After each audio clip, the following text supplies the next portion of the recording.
198 victims of flight MH17. As more bodies arrive in the Netherlands and DNA testing gets underway, there is mounting outrage that a week after the plane was shot down, the site is still not properly and officially secured. The Australian Prime Minister, Tony Abbott, has now deployed police, about 50, to help do that. 38 Australians were among the dead. And we spoke to the opposition leader, Bill Shorten, from New York, where he's on a visit. Bill Shorten, welcome to the programme. Thank you very much.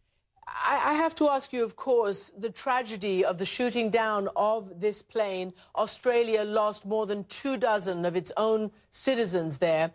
And I know the Prime Minister has launched now Operation Bring Them Home.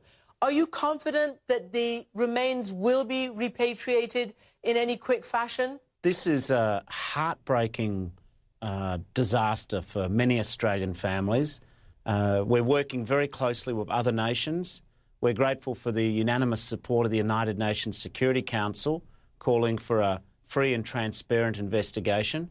The number one priority of Australia is to identify the remains and bring home bodies to Australia. I do want to read to you something that your own Prime Minister has said. He spoke to President Putin. He says President Putin has said all the right things, but he needs to now do the right things. And he said that, you know, the crash site is still being controlled by the very separatists who are being blamed for shooting this plane down with your citizens on it.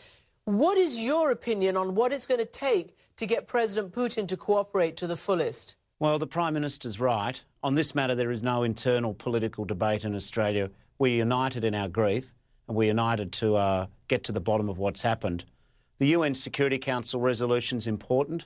The Russian Federation are making all the right noises. Between passing a resolution and actually acting on it, there's a great deal of detail and effort to go in.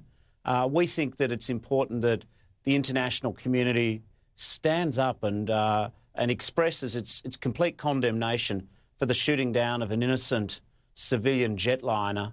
And we think that international pressure and the Russian Federation explaining to the separatists in eastern Ukraine that this is this shooting down, this murder of 300 innocent souls is completely beyond the pale of civilised conduct. We have to bring up MH17, which Australia is also involved in, still trying to search for that. Angus Houston has now been dispatched to deal with the crime site in Ukraine, is also head of the MH17 search. Is that going to stop or slow down the search for that one? Not at all. The search in the Indian Ocean, as you can well imagine, is an incredibly difficult process. And my first thoughts are with the families, just not knowing and not being able to recover the bodies of loved ones, not having that closure. It's a fundamental stage in grieving. That's why in the case of MH17, we want to see the victims identified.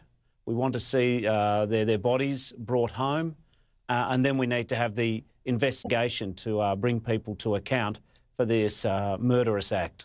On that note, Bill Shorten, Leader of the Opposition in Australia, thank you so much indeed for joining me today. It's been my pleasure. Thank you.